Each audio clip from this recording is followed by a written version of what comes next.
This clip is brought to you by SaveWithConrad.com.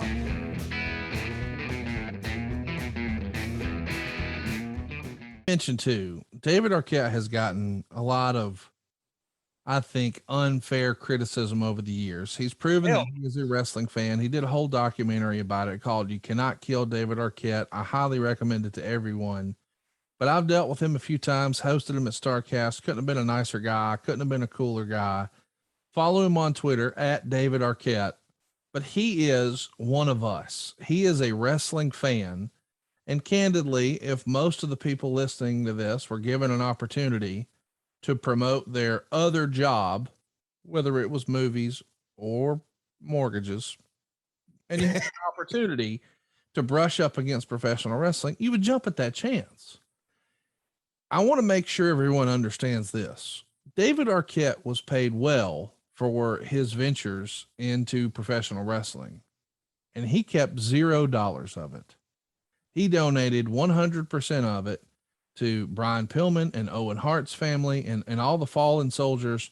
I think Darren Drozdoff was a recipient, but he cared about wrestling so much that he kept none of the money and gave it to wrestling families who he felt like could use it. And it's not as if he sat down with the quote unquote pencil and said, I think I'm going to make myself champion. That's the point I want to make. Go ahead. Someone came to him and said, hey, here's what we'd like to do tonight. And he, as the story goes, says, I can't do that. I can't be champion. Don't make me champion. He knew this isn't what wrestling fans wanted to see. He didn't feel as if he had taken the bumps and the bruises and all the training and he hadn't paid his dues in wrestling. And as a wrestling fan, he knew that mattered. He didn't want to be champion, but it was creative. They convinced him to. They thought it would be a good way to promote the movie, so he went along with it. But he went along with it and kept exactly $0 and gave it all away. And here's another spoiler. When he ventured back into wrestling a few years ago, I don't think I have to tell you, he didn't exactly make a ton of money in independent wrestling. He did it for the love of the game. So whereas a lot of people sort of prop back and say, oh, David Arquette was a terrible idea.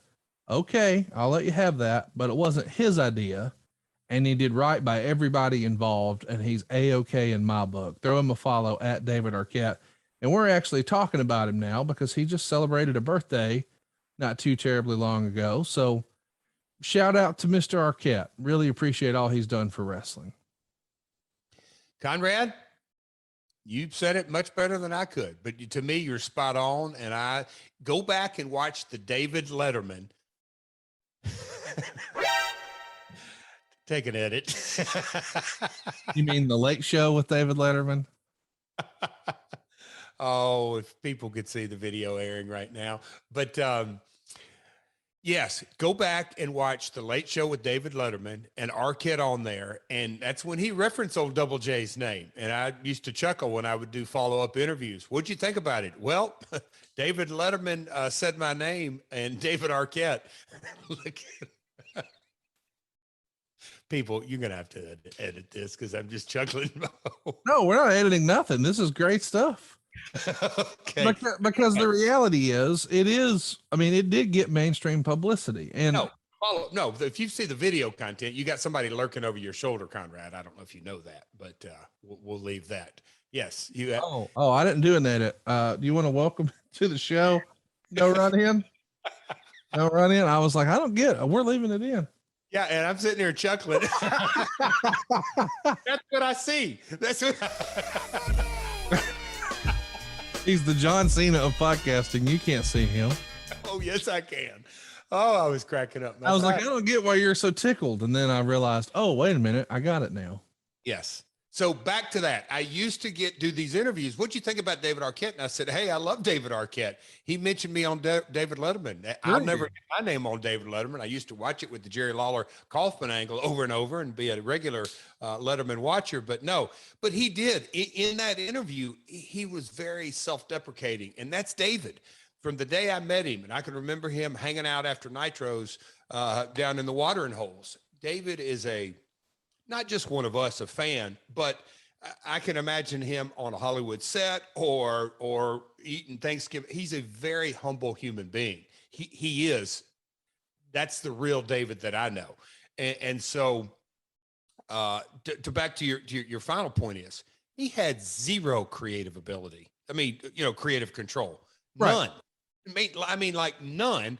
And he did speak up in the manner of, oh, no. I don't think we ought to do that. But he ran the play. He did it. And I'll say this, that man climbed 62 feet and he damn sure didn't have to do that. And I'd be willing to bet that his agent was thinking, hey, Dave, this wrestling stuff, at this point, we've had some fun out of it. I'm not so sure it's a good idea for you to be in this triple cage and climb 62 feet in the air. Right. But he did. I do want to mention. Hey, it's Conrad Thompson. Thanks for checking out the podcast here on YouTube. Be sure to hit the subscribe button and the notifications bell so you get a notice anytime we upload some new content. And go save yourself some money right now. If you're in a 30-year loan or you have credit card debt, it's not a matter of if I can save you money. It's a matter of how much. Find out right now for free at SaveWithConrad.com.